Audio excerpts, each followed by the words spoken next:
আসসালামু আলাইকুম ভিউয়ার্স, কেমন আছেন সবাই? আশা করছি আল্লাহর রহমতে সবাই ভালো আছেন। আজকে আমি আপনাদের সাথে একেবারে সহজ একটা রেসিপি শেয়ার করব। আশা করছি শেষ পর্যন্ত আমার সাথেই থাকবেন। তো এখানে আমি কিছু মসুরের ডাউল ধুয়ে সেদ্ধ করতে দিয়েছিলাম।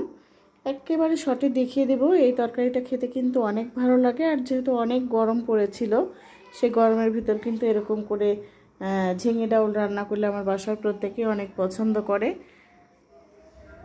তো ডাউলটা যখন সেদ্ধ হয়ে গেছে তখন আমি একটু হলুদ লবণ দিয়ে ঘেটে নিচ্ছি। আর যখন সেদ্ধ বসিয়ে দিয়েছিলাম তখন ওর ভিতরে দিয়েছিলাম রসুন আর কাঁচামরিচ। এইভাবে ডাউল রান্না করলে খেতে কিন্তু অনেক ভালো লাগে।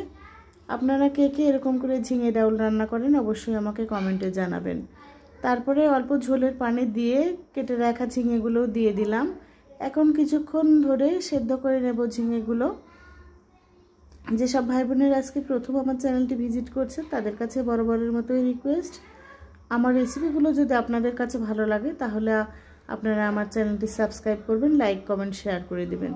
আপনাদের সাপোর্ট ভালোবেসে পেলেই একমাত্র সামনের দিন আমার এগিয়ে যাওয়া সম্ভব। তাই আপনাদের সাপোর্ট ভালোবাসা আমার একান্ত কাম্য। তো ডাউলটা সেদ্ধ হয়ে গেছে, ঝিঙেটাও সেদ্ধ হয়ে গেছে।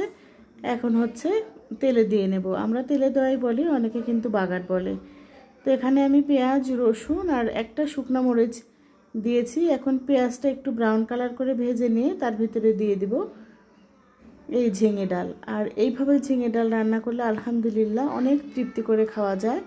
আপনারা চাইলে গরমের ভিতরে এই রেসিপিটা করতে পারেন। এখন যেহেতু অ্যাভেলেবল ঝিঙে পাওয়া যাচ্ছে, আর ঝিঙের সময় কিন্তু আমি এরকম করে ঝিঙে ডাউল রান্না করি।